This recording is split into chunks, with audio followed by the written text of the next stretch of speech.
Okay, so let's unpack this a bit. We're looking at a really visible situation right now, a celebrity one, but, not as gossip. More like a case study. Right. A case study in resilience Yeah. and professional momentum, maybe. Exactly.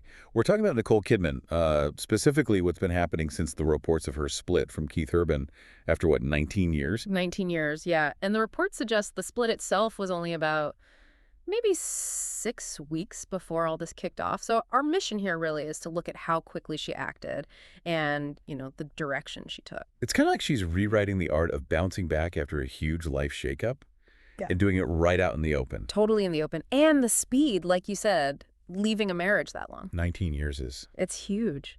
And then almost immediately, she signs on to this big new project, a horror film called The Young People. That timing. 6 weeks. Is that speed like part of the strategy? Is that the resilience itself? I think it absolutely is. 19 years is such a massive emotional investment. And the word is that Keith initiated it, Oh, okay. which, potentially makes it even tougher for her emotionally. But instead of retreating, going quiet. Which many people would, understand. Right. She seems to have turned that heartbreak, maybe that shock, into fuel. Fuel for being seen very publicly. Yeah, she definitely didn't hide. Front row Chanel, opening Vogue World Hollywood. Yeah. Just handling it all with this real confidence. Mm-hmm. And then there was that moment in Nashville, Keithstown, right? Where she got playfully, quote, arrested on stage by Sabrina Carpenter. Yeah. That Nashville moment, it wasn't just some quirky photo op. I think it was a pretty calculated, a really powerful statement. How so? It's like she was saying, look, I'm here, I'm fine. Actually, I'm thriving, and I'm going to keep showing up. It felt like, I don't know, poetic revenge through just sheer confidence. Yeah. Channeling all that energy away from drama and just into dignity and strength. Okay, so that's the public side. Dignity, confidence. Now, the professional side. That project choice, The Young People, it being a horror film, feels significant.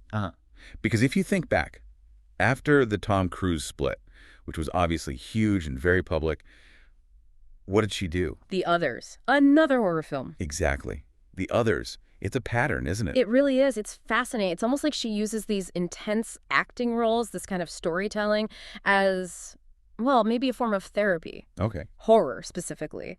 Maybe it lets her confront something terrifying, but fictional, which maybe mirrors confronting the unknown in her own life, facing those personal sort of ghosts that show up after a big ending. Like she needs the script to kind of give her permission to face the emotional reality of it all. Something like that. Channeling deep emotional uncertainty into, cinematic uncertainty.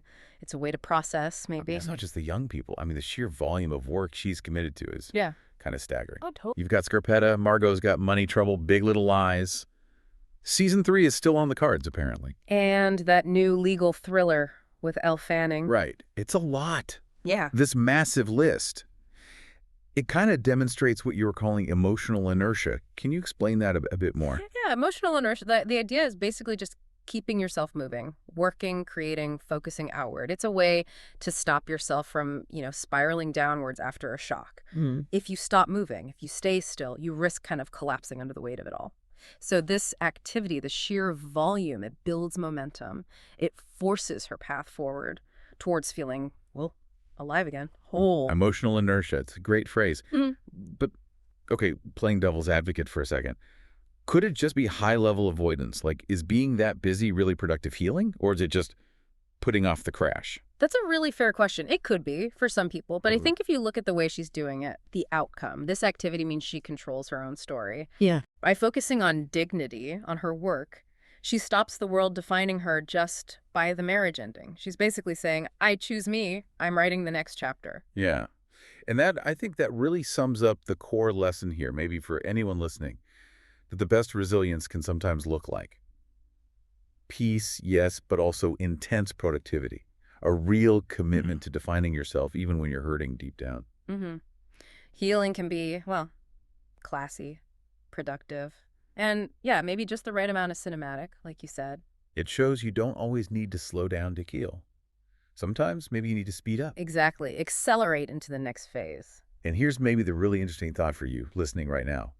Doing this rebuilding, this bouncing back right out in the open, It offers this incredibly powerful proof. Proof of what? Proof that a new narrative, a beautiful one, can always be written.